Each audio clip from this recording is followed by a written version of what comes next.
In this video, I'm going to show you how to make basses like these.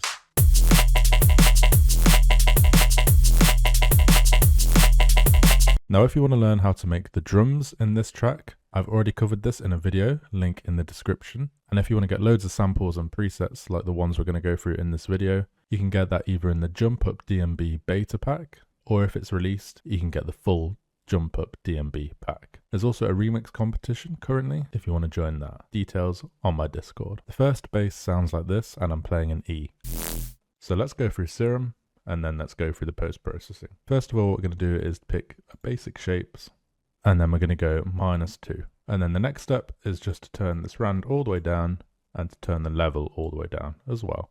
And then what we're going to do is open oscillator B and again pick basic shapes and we're going to put this -1. Then we're just going to do exactly the same. We're going to turn the round off and the level off. Next, we're going to come to LFO1 and we're going to drag it onto the level of oscillator A. Then we're going to put it on envelope mode and then we're going to put it on a half setting like this. So far we have this sound. Basically just a fat sub bass. But now we actually need to get oscillator B working because currently it's on level of 0. So let's turn this on and let's pick FM from B. And then we're just going to turn this up to around 37%. And then we start to get oscillator B working with oscillator A. Next, we want to add a filter. So we can just turn this on here. And then we're just going to go to MG Low 24 by clicking this right thing here. Now we want it to work through oscillator A and B. So we're going to turn on B here. And then we're going to turn this LFO on here. And then if we hold Shift and Alt and press it, it will just go to one side. Then let's just turn this up slightly like this. And now we have it modulating with the LFO rate. Now let's turn the drive up a bit. And let's turn up the res a bit. Now let's add the noise oscillation. And let's pick bright white. We start to get some white noise effects, which is what we're going to be distorting later on. So let's turn this right down and apply the level to it. But because it's quite an aggressive sound, we don't want much on it. So let's put it down to like 10%.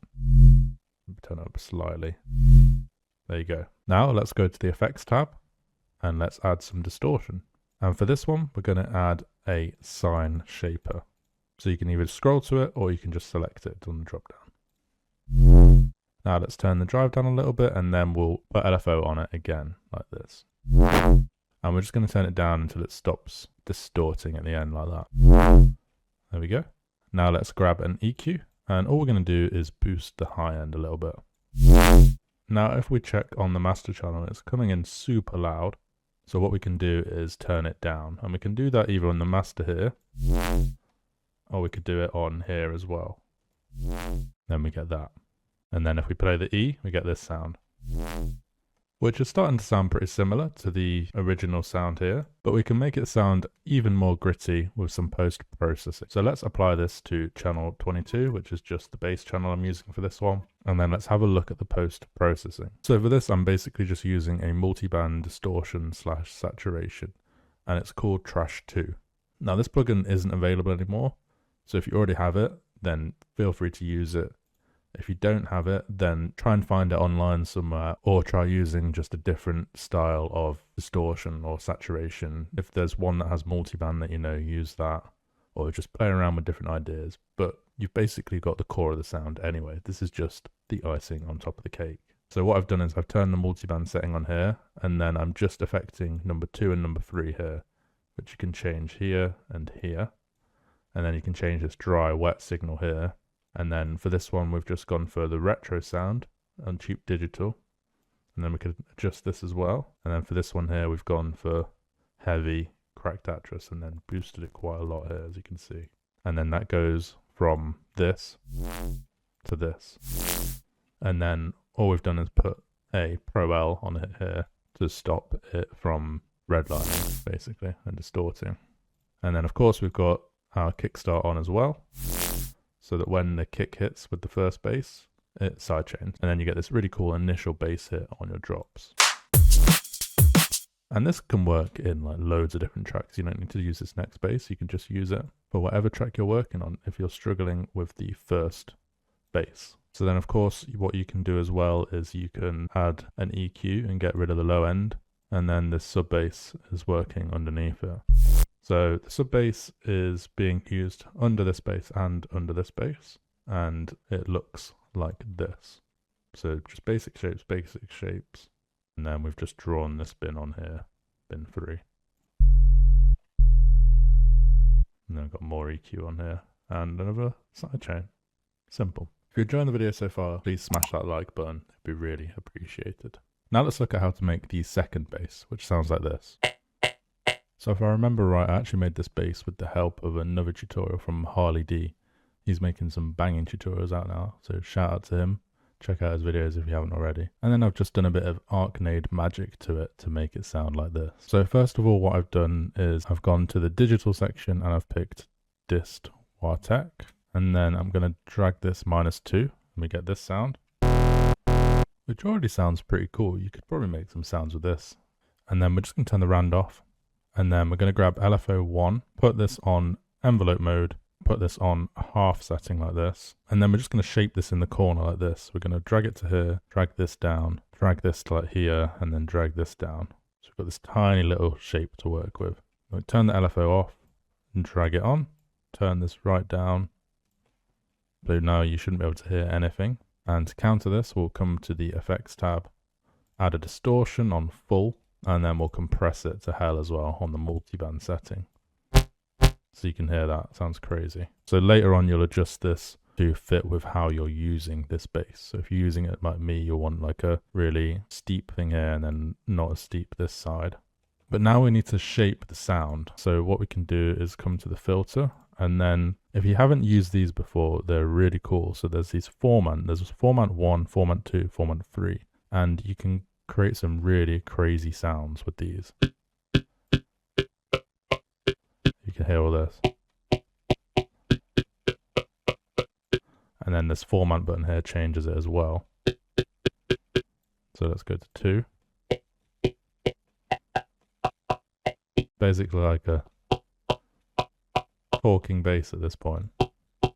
Let's go to number 2 and we'll just go for around here. And then we'll go around here as well.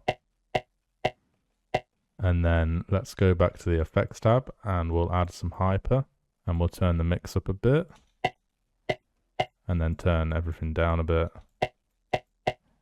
And then one other thing I've done is turned this button on here, the filter key track button.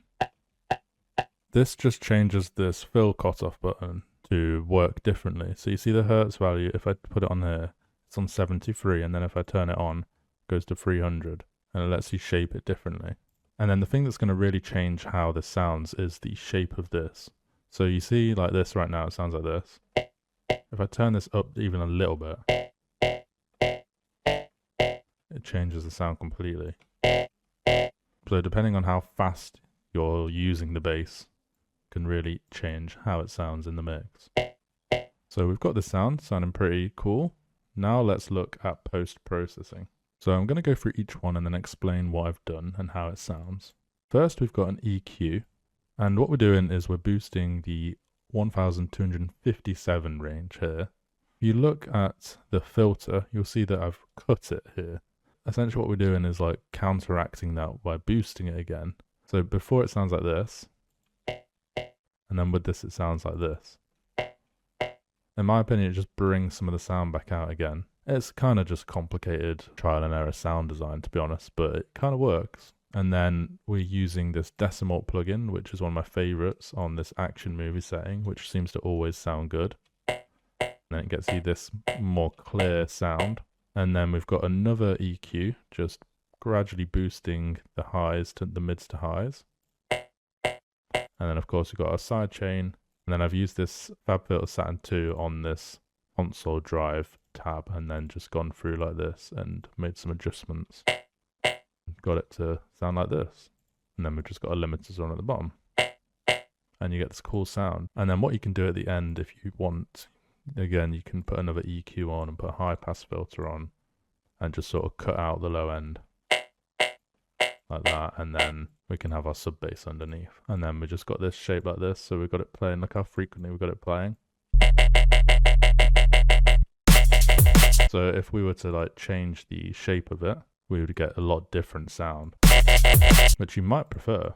So you got to experiment with this, but you just got to be careful with like the tail of it going into the neck sound and making it sound a bit like disjointed in a way. You see how it sounds a bit odd. And then of course you can experiment with the wavetables. This one here sounds pretty cool. But then again, you'd have to change maybe the format or the post-processing to get those sounds to come out in those frequencies, because this would be creating new frequencies elsewhere. So this EQ here might not be working for it as well, and this format might not be working for it as well. So then we've also got the format. So let me just show you here.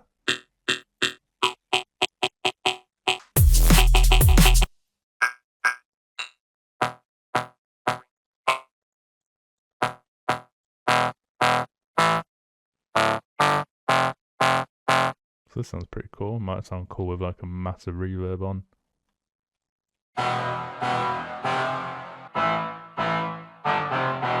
And you get the idea. So I could be here for hours just fiddling with little buttons, seeing what I can come up with. And that is both basses complete, as well as the bonus sub bass. Be sure to let me know in the comments what you thought of these two basses. Do they work in your tracks? Do they not work in your tracks? Any feedback is appreciated. And make sure to check out the Jump Up D&B sample pack. This is one of my best sample packs yet. Thank you all for watching. I'll see you in the next one.